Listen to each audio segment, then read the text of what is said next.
So here we are continuing with our theme of healthy boundaries.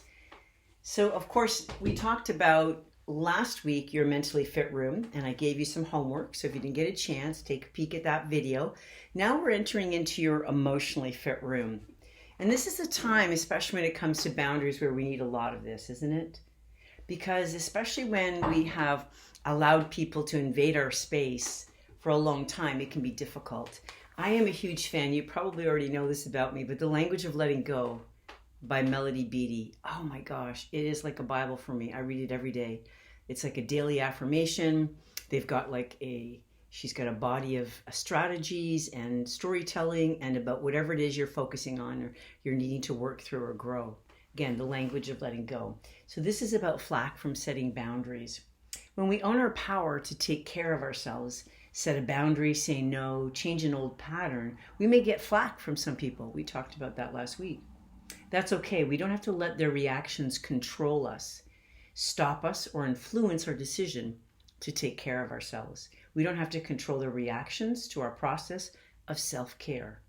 That is not our responsibility. We don't have to expect them not to react either. People will react when we do things differently or take assertive action to nurture ourselves, particularly if our decision in some way affects them. Let them have their feelings, let them have their reactions, but continue on your course anyway.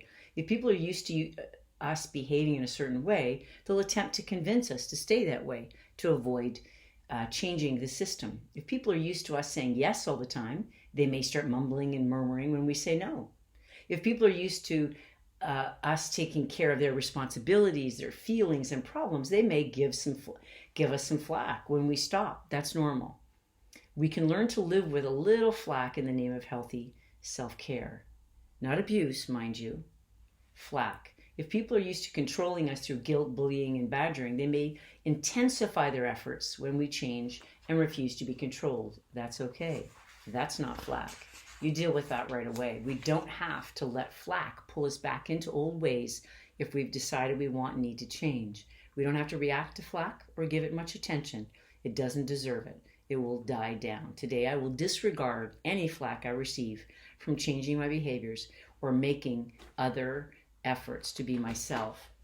So I want to remind you that in your emotionally fit room, when it comes to healthy boundaries, again, it's really important that we own that we are worthy. Sometimes it is so difficult with certain people in our lives, whether it's a superior, whether it's a colleague, whether it's a parent, whether it's a child, whatever it is, because we want to be liked, we want to be loved, right? We want to be approved of. That's really normal. However, if you check yourself outside the building and you're therefore sacrificing yourself, we're not being true, we're not being authentic in this relationship, and we're not serving them really in a very honest way.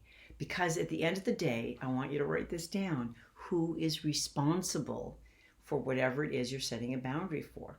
So if it is someone who calls you regularly, if it's somebody walking into your office always wanting to talk about their problems, who is responsible for that?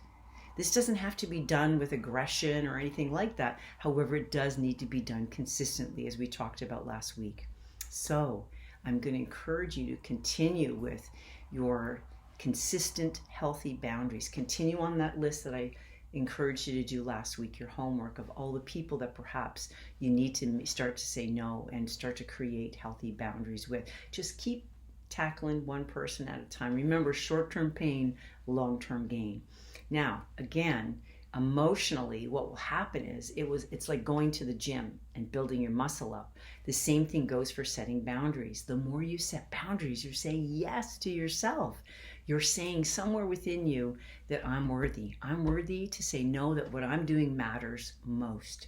Have yourself a beautiful day. Thank you so much for sharing this time with me. Remember, you are a powerhouse.